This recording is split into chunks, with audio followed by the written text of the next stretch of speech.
बहुप्रतीक्षित महाराष्ट्र सुवर्ण जयंती नगरोत्थान नळ योजना दिवाळीपूर्वी पूर्ण होणार आहे। आमदार संजय गायकवाड व नगरपालिकेने कंत्राटदाराला काम पूर्ण करण्यासाठी अल्टिमेट दिला आहे।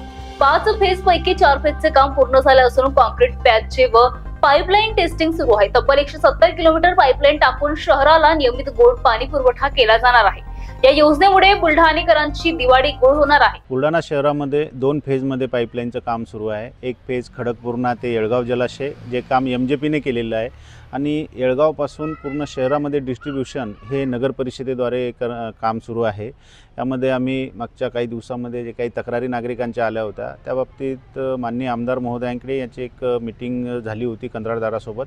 त्यावेळेसही आपण त्यांना सक्त सूचना त्यांनी दिल्या होत्या। आम्ही त्यांना लेखी कळवलेलं आहे की कोणत्याही परिस्थितीत दिवाळीनंतर याला मुदतवाढ मिळणार नाही। दिवाळीच्या आत नागरिकांना पूर्ण क्षमतेने दर दिवशी हे पाणी आपल्याला द्यायचं आहे।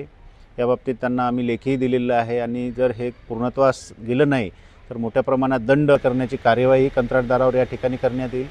त्या सूचनांचं त्यांनी पालन सुरू केलं असून युद्ध पातळीवर काम सुरू आहे।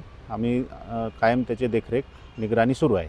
शहराचे एकूण 5 झोन आहेत, त्यातले 4 झोन कंप्लीट झालेले आहेत, त्याचं टेस्टिंग सुरू आहे। 5व्या झोनचं काम सुरू आहे। महाराष्ट्र टीव्ही 24 करिता शिवाजी मामनकर, बुलढाणा।